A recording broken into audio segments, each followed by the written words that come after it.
Hello everybody, I'm Melissa and welcome back to Book Bar and welcome to my December stats and faves video where I will be talking about my stats for the month of December as well as my 5 favorites. But I'm also going to do my year-end statistics, so stick around for that. So in the month of December, I completed 27 books and I DNF'd 2. I read a my total page count was about 7,122 pages, which is low, but I read a lot of novellas, so that's why. The average page length was 264 pages. I had 5 5-stars, 7 4.5 stars, 7 4 stars, 7 3.5 stars, and 1 I didn't rate, and then obviously 2 DNFs, with my average rating being 4.04.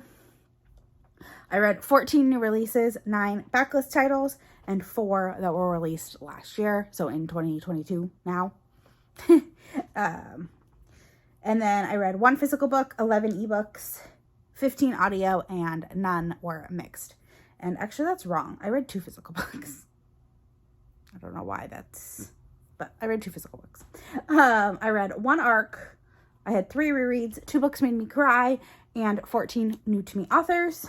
I had 1 small town romance, 8 holiday romances, 1 dark romance, 8 contemporary romances, 1 like cozy mystery, 3 fantasy paranormal romances, 3 historical romances, 1 nonfiction, 1 short story, so it was like less than 50 pages.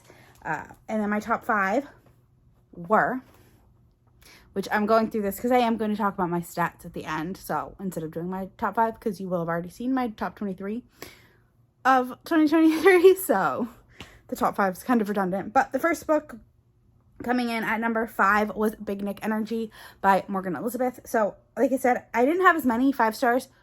3 of my 5 stars were 5 5-stars were rereads, so those don't count because I knew I was gonna love them. But so Big Nick Energy was 4.5 stars, but I loved this. It was just a great Christmas romance. It's part of Morgan Elizabeth's like season for revenge.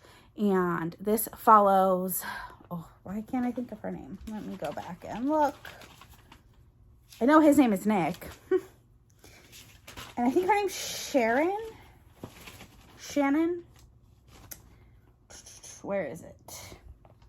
Shay and Nick. And Shay is a single mom. This is her first Christmas without her husband. And he's horrible, like content warnings for domestic, like abusive relationship. He was awful, so we're happy that she's not with him anymore. And it's her first Christmas without him, and she wants to make it special for her girls, and she has all these things she has to do.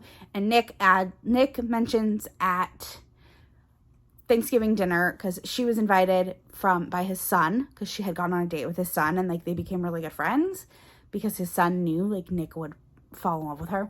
And so she went to Thanksgiving, and he mentioned something about the Elf on the Shelf, and she hadn't done that yet, and the girls really then wanted it. So it was kind of depressing for her because she's like, there's just one more thing I have to do. And he then drives 1 hour each way every single day to move this elf and take that off of her plate. And it was just beautiful. It's beautiful. Then at number 4, I had Some Winter's Evening by Erin Langston. This is a novella. So it's, if you read Forever Your Rogue, you met Cora's brother, Gavin. And so this is Gavin's story where it's Christmas time, he's going to visit his sister. I read this for Holiday Novellathon. I will have it linked up above. I have a blog on it. He's going to visit his sister and her family for Christmas, and he stops at an inn one night, and there he meets this girl, Amelia, who he thinks is propositioning him. She's not at all. So she ends up pouring his ale on his head, and it was just cute and fun, and I had a great time with it. Then at number 3, I had Keep This Between Us by Albany Archer. I read this as an arc. It was fantastic. This was Tuesday and Bond. I read this for reading new releases. I'll have that linked up above. This was probably my favorite new release I read last month. But this is a debut. And it is very spicy. Like, don't get me wrong. But it makes sense for the characters. Like, Tuesday needs to give up control, and Bond needs control. So It works. It was beautiful. I really enjoyed it. You should read it. Then at number 2, I have A Little Magic by Leah. Oh, why can't I remember her name? Again. I think I write all my notes in one notebook. It was by Lindsey, Lanza. And this is a small town brother's best friend. And the brother sucks. I will say that. Like, you will hate the brother. Don't get me wrong. He is awful. It has chronic illness rep because the heroine, Ellie, has lupus. And she gets it from, like, a really young age. And Theo's just always there for her. And now it's, like, then something happened with the brother. And it broke them up. And now it's, like, 7 years later. And she has not been back to visit this small town. And she goes back and gets snowed in. And I had a great time with it. Fantastic. And then coming in at number 1, if you watched my 23 favorites, this will be no surprise to you, but Powerless by Lauren Roberts. I finished this book on the last day of the year. And this book was like crack candy.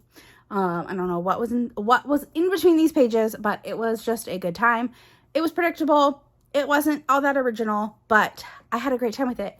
And the banter between Peyton and Kai was just absolutely perfect. And that's all I really need.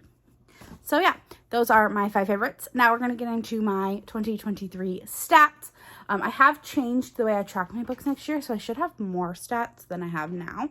And like actually have like graphs and things because I didn't know how to make them, but I've learned. So in the year of 2023, I read 371 books. I DNF'd 12. I read around 132,027 pages. So average book length was 344 pages. I had 113 5 stars, 93 4.5 stars, 75 4 stars, 67 3.5 stars, 11 3 stars, 8 2.5 stars, 0 2 stars, 0 1.5 stars, 1 1 star, and then 2 books that I just didn't write because they were nonfiction and it wasn't like a memoir. It was where I was learning things. And I don't know, like, I try not to rate those because, like, a memoir, it's obviously that person's lived experience. But those, like, I don't want to say that this is, like, that person's opinion is, like, top opinion on a thing. So I just don't rate it. It's better for everyone involved.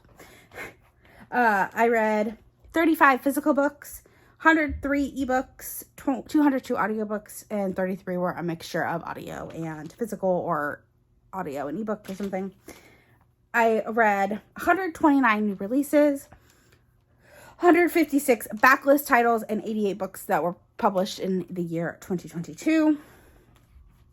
I had 75 sports romances, 44 fantasy romances, 5 nonfictions, 89 contemporary romances, 24 historical romances, 9 fantasy or sci-fi, 14 short stories, 7 mystery thrillers, horrors, 61 small town romances, 16 dark romances, 4 mafia romances, 14 holiday romances, and I read 1 manga, and 11 YA fantasy romances. And my best month book-wise, number-wise, was April, which is no surprise. I was Ramathon, and I read 38 books. My best month page-wise was in May, and I read 13,818 pages. And my month with my most 5 stars was April, where I read 5. So, yeah. That is all I have for now. Those are my stats and everything. And I'm hoping that to continue. I'm going to try, I don't know. I really do enjoy reading new releases. Like, I love doing the new release vlogs. Not that they do that great on my channel, but that's okay. Nothing does all that great. I really enjoyed doing them. So I'll still keep reading new releases because they're just fun. But I'm also not going to pressure myself into reading only new releases. Like, I want to read things that I want to read. And I'm still going to do TBR Uno. But TBR Uno usually is only like 8 books. And I generally can get through a book a day. I read a lot. I mean, luckily I have a job where I can listen to an audiobook at work. And so it just works out for me that way. But hopefully I can keep up with that. And so far, so good in 2024. And I don't even know what I'm saying anymore. I'm just rambling. If you made it to the end of this video, leave me a sword emoji for my favorite book from last month. And in my top 10 favorite books, top 12 favorite books of 2023 for Powerless. Leave me a sword emoji. And don't forget to like, comment, subscribe, all the fun stuff. It really helps me out. I'll talk to y'all in the next one. Bye.